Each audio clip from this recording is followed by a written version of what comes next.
तो हेलो बच्चों, आज की इस वीडियो में हम पढ़ने वाले हैं किरण प्रकाश की एवं प्रकाशी की अंक यानी कि चैप्टर नंबर 9 का ही एक और डेरिवेशन।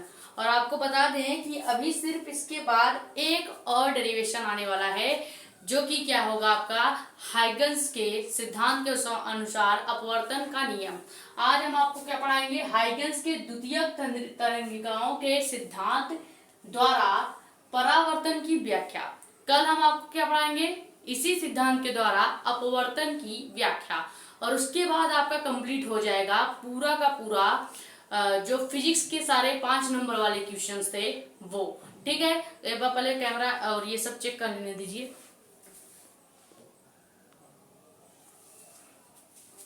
उसके बाद आपके सभी 5 नंबर के डेरिवेशन निगमन जितने भी हैं सब हमने पढ़ा दिया है और उसकी एक प्लेलिस्ट भी बना दी है। यानी कि पूरा देखा जाए तो 5 नंबर वाले आपके कुल 33 क्वेश्चन हमने करा दिया होगा, यानी कि कल वाली वीडियो के बाद। अब आज की जो वीडियो है वो थोड़ी लेट डल रही है, लेकिन आज का वीडियो डालने के बाद 32 वीडियो हो जाएंगे और ये आज वाला डालेगी तो 33 और कल डाल देंगे तो 34, यानी कि कुल 34 आपके 5 नंबर के इंपॉर्टेंट क्वेश्चन हमने करा दिया है।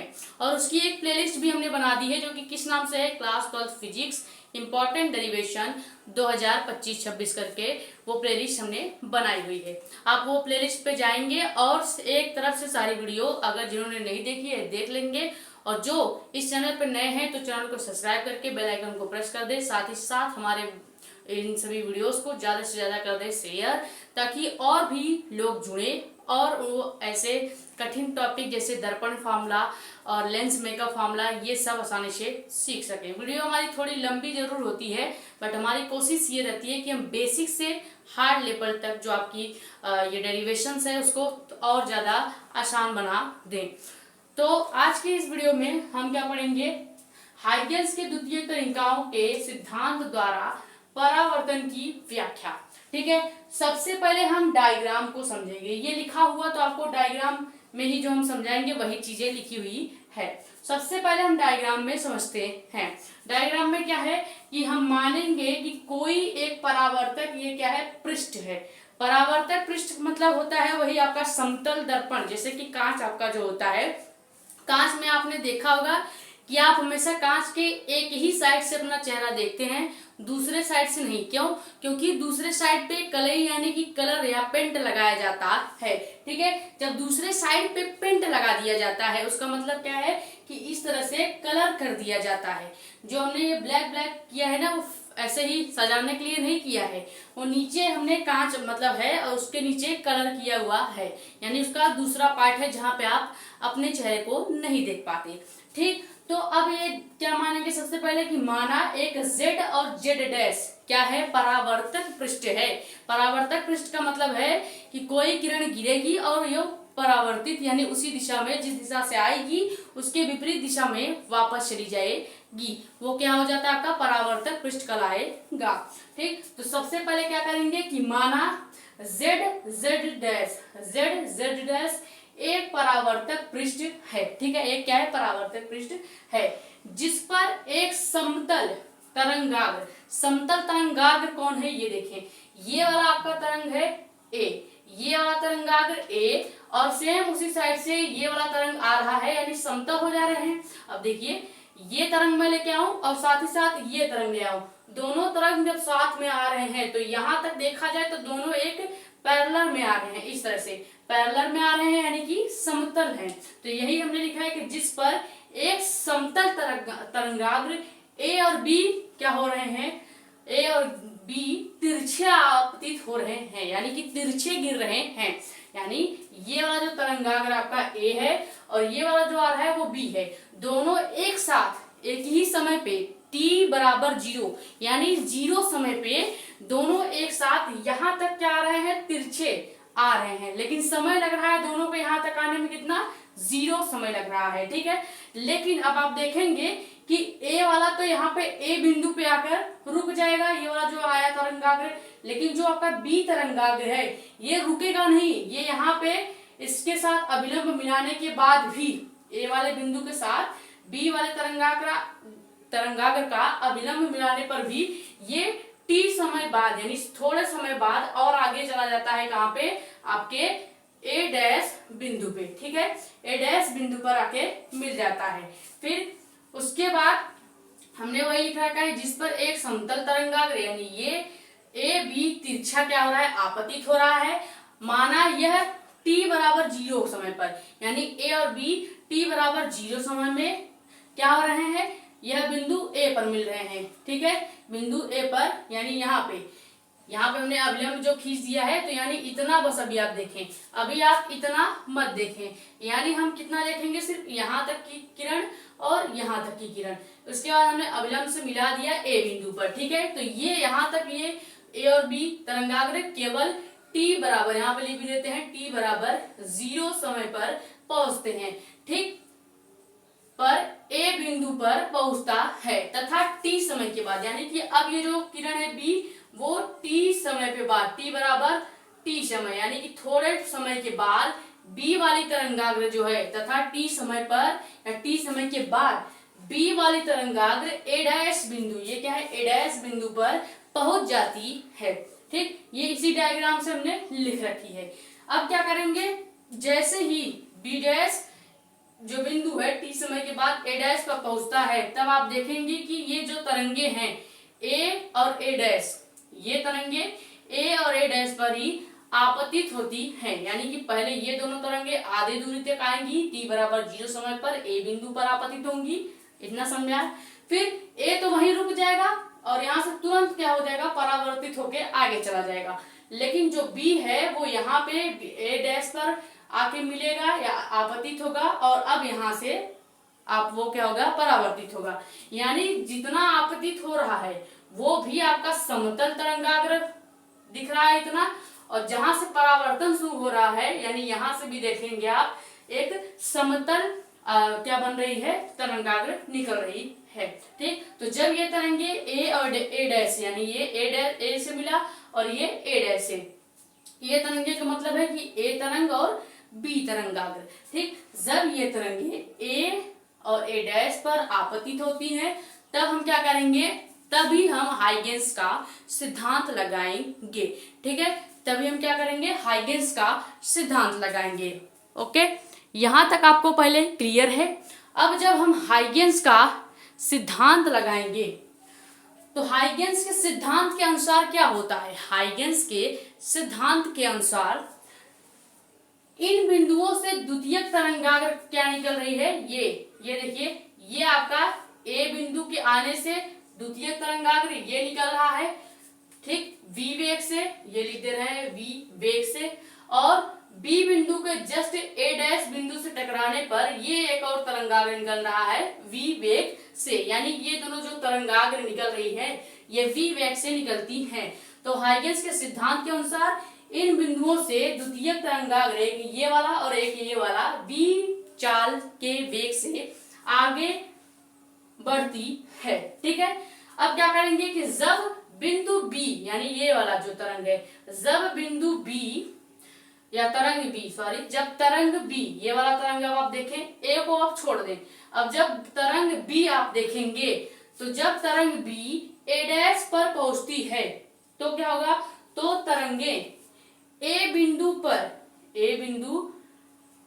B पर पहुंच जाती है, यानी कि आप देखिए जब आपका ये B वाला तरंग A पर पहुंचेगा वैसे ही ये जो A वाली तरंग है B पर पहुंच जाती है। एक बार ब्लैक करके दिखा देते हैं, जैसे ही ये तरंग B वाली A डैश पर पहुंची वैसे ही उसी समय पे, उतने ही समय में A वाली भी कहाँ पहुंच जाएगी, B पर पहुंच जाएगी। वही तो लिखा है, जब तरंग B यानी ये तरंग A डैश यानी इस बिंदु पर पहुंचेगी उसी समय में, तो उसी समय में जो A वाली तरंग है वो B पर पहुंच जाती है या B बिंदु पर पहुंच जाती है। तो ये आपको लिखने और समझने वाली जो चीजें थी फिगर से वो क्लियर है या नहीं, इतना आप पहले स्क्रीनशॉट लीजिए। अब हम इसके आगे इसको इरेज करके इसका डेरिवेशन करेंगे, ठीक है। तो इतना पहले आप स्क्रीनशॉट कर लीजिए। तो यहां तक हमने आपको क्लियर कर दिया था लिखने वाली सभी चीजें। अब यहाँ से हम क्या मानेंगे कि माना यदि माध्यम में प्रकाश की चाल जो है, माध्यम में प्रकाश की चाल v है और साथ ही साथ लगने वाला जो समय है वो t है। देखिए प्रकाश की जो चाल यानी जो किरण निकल रही है वो v है और माध्यम में जो समय लग रहा है वो t है। तो यहां से क्या मानेंगे कि यदि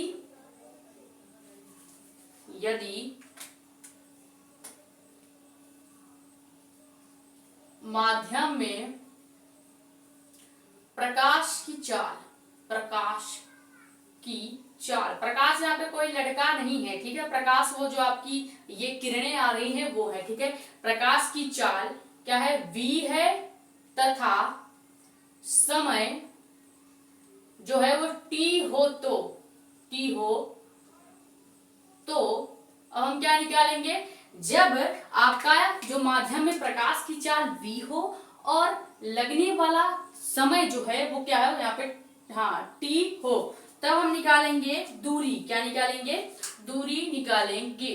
तो यहाँ से दूरी बराबर आपको नॉर्मल जो फॉर्मूला है वो तो पता ही होगा, दूरी बराबर चाल इंटू समय यानी कि v इंटू टी, यानी क्या कर देंगे चाल गुणे समय। ये आपका क्या होता है, दूरी का फॉर्मूला होता है। अरे बचपन से तो पढ़ते आए हैं दूरी का फॉर्मूला ये वाला, ठीक है। ये आपका दूरी का फॉर्मूला। अब दूरी कौन कौन सी लेनी है ये बहुत इंपॉर्टेंट है। पहली बार हम जो दूरी लेंगे वो लेंगे a से, आपका पहली दूरी कौन सी लेंगे, पहले दूरी लेंगे हम a डैश से ये b वाली दूरी, ठीक है, यानी इतनी दूरी। ये a डैश से ये b डैश की दूरी पहले लेंगे तो क्या हो जाएगी a डैश b बराबर a डैश b बराबर किसके हो जाएगी, आपके a और b डैश के, किसके a और b डैश के। फिर से देख लीजिए ये खाली दूरी ही है। पहले हम कौन सी दूरी ले रहे हैं, a से b तक की दूरी, या आप कहेंगे ये वाली दूरी a से b डैश की दूरी आपको दिख रही है, यानी ये छोटी दूरी। आपको एक बार ये सब इरेज करके दिखाते हैं, ठीक है। ये आपका ये जो समय वगैरह था ये हटा दें। अब आप देखें पहले हम ले रहे हैं ये a डैश से ये वाली दूरी, यानी कि कौन सी, ब्लैक करके बताते हैं आपको, ये वाली दूरी पहले हम ले रहे हैं, ये छोटी दूरी, ठीक, ये छोटी दूरी जो कि क्या है a से a डैश से b की दूरी, यानी ये वाली दूरी किसके बराबर हम ले रहे हैं, a से b के बराबर, ठीक है। a डैश से b की दूरी यानी ये a डैश से b की दूरी, a डैश से b की दूरी यानी ये वाली जो दूरी है लंबी दूरी किसके बराबर हो जाएगी, a और b डैश की दूरी, यानी ये दूरी। कौन सी दूरी, फिर से हम बता देते हैं एकदम क्लियर। यहाँ पे थोड़ा सा आपको कंफ्यूजन हो रहा होगा, जो कि क्या है, हम पहले ले रहे हैं वो वाली दूरी नहीं ले रहे हैं, ये दूरी आपको नहीं लेनी है, वो थोड़ा सा कंफ्यूजन था। यहाँ पे क्या होगा, ये ऐसा ही रहेगा, ये वाली दूरी आपको नहीं लेनी है। आपको कौन सी दूरी लेनी है, ये a डैश से b डैश की दूरी, सॉरी b की दूरी, a डैश से b की दूरी, ये हम और मोटा कर देते हैं, a डैश से b की दूरी, ये वाली दूरी आप लेंगे, पूरा दूरी लेंगे। फिर हम लेंगे a से b डैश की दूरी, यानी ये वाली दूरी, ठीक है, ये वाली दूरी, ठीक है। अब आपको अच्छे से क्लियर होगा। पहले हम ले रहे हैं a डैश से b डैश यानी ये वाली दूरी, फिर इसके सीधे कटान पे जो जा रही है a से b डैश की तरफ वो वाली दूरी। तो अब आपको दूरी पहले क्लियर हुआ, यहाँ तक आप अच्छे से देखें, फिगर में भी हमने मोटा करके बता दिया है। पहले हम ले रहे हैं a से b डैश यानी ये वाली दूरी, फिर हम ले रहे हैं a से ये वाली यानी तिरछक यानी ये वाली, आप समझ लें, इस तरह से आप समझ लें कि ये जो क्रॉस बन रहा है हम ये दोनों दूरियां ले रहे हैं। यहाँ पे देखिए ये क्रॉस बन रहा है, यही दोनों दूरी हम ले रहे हैं, ठीक। तो ये आपका पूरा का पूरा दूरी हो गया, जो कि किसके बराबर है, जो कि आपके बराबर है v यानी कि चाल के गुणे समय t के, ठीक है। यहाँ तक आपको क्लियर है, ये आप ऐसे ही अभी रहने देंगे। अब हम क्या करेंगे, हम लेंगे सबसे पहले समकोण त्रिभुज, कौन सा, ये वाला ए बी और ए डैश, समकोण त्रिभुज ए बी और ए डैश बना के भी दिखा देते हैं। इस तरह से आपका दिया हुआ है, ये आपका क्या है, ए है, ये बी है और ये ए डैश है। ये वाला आप त्रिभुज पहले लेंगे, ए बी ए डैश। सबसे पहले लिखेंगे क्या, समकोण त्रिभुज, समकोण त्रिभुज ए बी और ए डैश से, ए डैश से। इसमें आप क्या करेंगे, समकोण त्रिभुज ए बी ए डैश में हम लेंगे क्या, साइन का मान निकालेंगे। साइन आई आपका दिया हुआ है यहाँ पे, देखिए ये वाला जो त्रिभुज है इसमें ये आई आपका दिया हुआ है किधर, ए की तरफ, यानी आई दिया है। अब हमको चाहिए क्या, ये और ये वाला मान चाहिए, यानी लंब और कर्ण का मान चाहिए। इधर वाला यानी कि आधार का आपका, मान लीजिए आप ये आधार है, लिख भी देते हैं कि ये आपका क्या है, लंब है, ये आपका है एक सेकेंड, ये मान लिया हमने आधार, ये लंब और ये कर्ण, ठीक है। तो या फिर आप इधर का आधार मान, एक मिनट, लंब मान सकते हैं या कर्ण मान सकते हैं। तो जो आपका ये है यही हम लंब मान रहे हैं अपने तरफ से, कि जो ए डैश और बी है ये लंब हो जाता है साइन के लिए, और ए डैश क्या हो जाएगा, कर्ण हो जाएगा। लंब बटे कर्ण आपका क्या होता है, साइन आई का मान होता है। तो साइन आई क्यों निकाल रहे हैं, पहले ही बता दिया कि इस वाले त्रिभुज को अगर आप देखेंगे, किसको, ए बी और ए डैश को, ए बी ए डैश में आपको ए कोण का मान पता है, आई है, यानी हमको क्या निकालना है, साइन आई निकालना है। और साइन बराबर क्या होता है, लंब बटे कर्ण। आधार आपको पता ही है, ठीक है, लंब बटे कर्ण। तो साइन आई बराबर क्या होगा आपका, लंब बटे कर्ण। अब हम क्या करेंगे, यहां से मान रखेंगे, साइन आई का मान रखेंगे। साइन आई का जो मान होगा वो क्या हो जाएगा लास्ट में, साइन आई बराबर लंब का मान है ए डैश बी, ए डैश बी बटे ए डैश, ए डैश, ठीक है। ये आपका साइन आई का मान होगा, जो कि क्या है, ए डैश बी बटे ए डैश, ठीक है। यहां तक आपको पहले क्लियर है, यहां तक आप पहले स्क्रीनशॉट कर लेंगे। और इसी को हम क्या मान लेंगे, पहली बात तो इसी वाले समीकरण को मान लेंगे समीकरण 1। अब आप यहां तक स्क्रीनशॉट कर लीजिए। फिर हम इसी समकोण त्रिभुज को दूसरा समकोण त्रिभुज लेंगे, जो कि क्या आपका होगा, इसका उल्टा होगा, ठीक है। तो यहां तक पहले स्क्रीनशॉट कीजिए, फिर हम थोड़ा सा बस इरेज करेंगे ये वाला पोर्शन, ठीक है। उसके बाद फिर आपको दूसरा समकोण त्रिभुज बना के बताएंगे। अब क्या करेंगे, हम दूसरा समकोण त्रिभुज लेंगे। सेम इसी की तरह हम क्या लेंगे, आपका दूसरा समकोण त्रिभुज लेते हैं। इसको इरेज इसलिए नहीं किया क्योंकि अभी ये दूरी जो है आपको काम आने वाली है समीकरण 1 और 2 के अनुसार, ठीक है। तो हम क्या करेंगे, ये वाला समकोण त्रिभुज लेंगे, जो हम मैं ब्लू से बना रही हूँ, ये वाला अब आप समकोण त्रिभुज लेंगे। बना के भी बता देते हैं, ये इस तरह से अब बन रहा है। ये जो समकोण त्रिभुज बन रहा है वो क्या है, ए बी डैश और ए डैश, ठीक, ए dash B dash A dash B dash ए। ये आपका क्या हो जाएगा, यहाँ पर लिख भी देते हैं कि समकोण त्रिभुज ए बी डैश और ए डैश में, यहाँ पे लिखेंगे क्या, लेफ्ट से लिखते हैं कि समकोण त्रिभुज A B dash A dash में। फिर से लगाएंगे, यहाँ पे आपको अब देखेंगे कि इस ए डैश का मान पता है, ए डैश का मान क्या है, आर है, यानी हमको क्या चाहिए, ये और ये मान चाहिए। फिर से हम साइन थीटा ही लगाएंगे, साइन थीटा, लेकिन अब आर ले लेंगे, साइन आर का मान निकालेंगे। साइन आर बराबर क्या हो जाएगा आपका, वही लंब बटे कर्ण। और लंब इस बार क्या है आपका, इस बार आपका लंब जो होगा वो थोड़ा सा चेंज हो जाएगा, जो कि क्या होगा, जो कि होगा ए और बी डैश। ये पहले हम आपको बता देते हैं लंब क्या है, ये इसमें लंब है, ठीक। और आपका इसमें कर्ण क्या हो जाएगा, कर्ण आपका ए और ए डैश ही रहेगा, और ये वाला आपका आधार हो जाएगा। तो यहाँ पे हम साइन आर का जब मान निकालेंगे, साइन आर बराबर क्या हो जाएगा, लंब का मान ए और बी डैश, ए और बी डैश बटे कर्ण का मान ए और ए डैश। ये आपका बन गया इक्वेशन नंबर 2। अभी इसको इक्वेशन नंबर 2 मान रहे हैं, लेकिन यहाँ पे अभी आप एक चेंज कर सकते हैं इस इक्वेशन नंबर 2 में।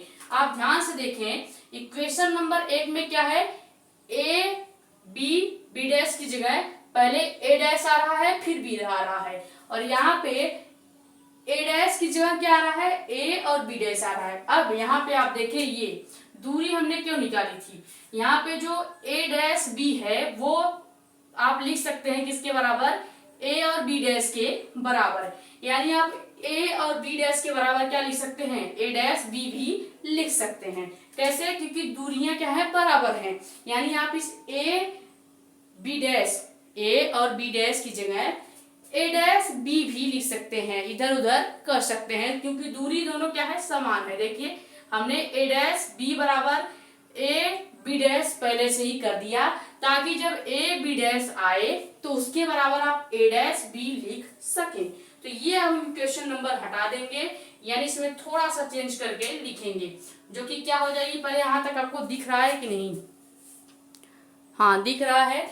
तो यहाँ पे हम लिखेंगे, ये वाला थोड़ा सा चेंज होगा, क्या हो जाएगा, साइन आर बराबर ए। अब चूंकि हम जानते हैं कि ए बी डैश बराबर हम लिख सकते हैं किसके, ए डैश बी के, यानी समीकरण 1 के जैसा आप बिल्कुल बना देंगे, क्योंकि हमको इक्वेशन को बराबर करना है। तो यहाँ पे हम क्या कर देंगे, फिर से एक वाले समीकरण के जैसे लिख देंगे पूरा का पूरा, जो कि क्या है, ए डैश बी बटे ए और ए डैश है। ये आपका बनेगा क्या, इक्वेशन नंबर 2। ये बन जाएगा क्या, इक्वेशन नंबर 2। तो ये समीकरण 1 और समीकरण 2 दोनों ही आप अच्छे से देख लीजिए। हमने कुछ नहीं किया है, खाली समीकरण 2 में ए और बी डैश की जगह पहले से हमने मान रखी है कि दूरियां बराबर हैं, यानी हम ए और बी डैश की जगह भी ए डैश बी लिख सकते हैं। तो हमने समीकरण 1 और 2 को एकदम बराबर ही कर दिया है। अब हम जब समीकरण 1 और 2 का भाग देंगे तो इधर वाला पोर्शन इधर वाले पोर्शन के बराबर है, इसलिए कट जाएगा। तो यहां तक पर स्क्रीनशॉट लीजिए, फिर समीकरण 1 और 2 से हम हल करेंगे, ठीक है। तो यहां तक जो आपका समीकरण 1 और 2 आया था वो आपको क्लियर था। अब हम क्या करेंगे, समीकरण 1 और 2 का भाग देंगे। लेकिन आपको बता दें कि स्टूडियो में अभी लाइट कट गई है, तो सामने वाली लाइट नहीं जल रही है, तो थोड़ा सा आपको कॉम्प्रोमाइज करना पड़ेगा। पर हाँ, इतना नहीं है कि आपको दिख नहीं रहा होगा, दिख तो रहा ही है, ठीक। अब हम क्या करेंगे, समीकरण 1 और समीकरण 2 का भाग देंगे। समीकरण 1 व 2 में हम क्या कर लेंगे, में साइन आई व साइन आर का मान बराबर ही है, बराबर लेने पर इसको आप क्या करेंगे, बराबर लेंगे। वैसे ही बराबर है, तो बराबर होने के कारण ये इधर वाला जो आपके राइट हैंड साइड का पार्ट है वो कैंसिल हो जाएगा। क्यों, क्योंकि ए डैश बी बटे ए और ए डैश है, इधर भी ए डैश बी बटे ए और ए डैश है, ठीक। तो वही हमने किया, समीकरण 1 और 2 में साइन आई और आर का मान जब बराबर करेंगे तो क्या हो जाएगा आपका, ये हो जाएगा sine I is equal to sine R, ठीक है। Sine I is equal to sine R हो जाएगा। अब आप जब बराबर कर ही दिए हैं तो साइन से साइन भी कैंसिल हो जाएगा, तो आपका जो मेन इक्वेशन आएगा वो क्या आएगा, आई इज इक्वल टू आर। और हाइगेंस के द्वितीयक तरंगिकाओं के सिद्धांत द्वारा परावर्तन की व्याख्या ही यही है कि अपवर्तन कोण या अपवर्तन कोण I इज इक्वल टू परावर्तन कोण R के, यानी ये I वाला जो कोण है ये इस R वाले कोण के बराबर होगा। तो वही हम चीज लिख देंगे कि क्या अपवर्तन या आपतन कोण I इज इक्वल टू परावर्तन कोण R के। यही आपको डिराइव करना था, यही आपका डेरिवेशन था। तो ये वाला फॉर्मूला और ये वाला दोनों सेम ही है, बस हमने क्या किया, इस I को हिंदी में बता दिया क्या होता है आपतन कोण, R को बता दिया परावर्तन कोण होता है। तो उम्मीद है ये वाला जो डेरिवेशन है, ये डेरिवेशन जो आपको अभी तक हार्ड लगता होगा, जो कि क्या था, हाइगेंस के द्वितीयक तनिकाओं के कारण परावर्तन का नियम, वो बहुत ही बेसिक से लेके हार्ड लेवल तक जो आपको लगता था वो समझ में आ गया होगा। ठीक है, तो पहले आप यहां तक स्क्रीनशॉट कर लीजिए।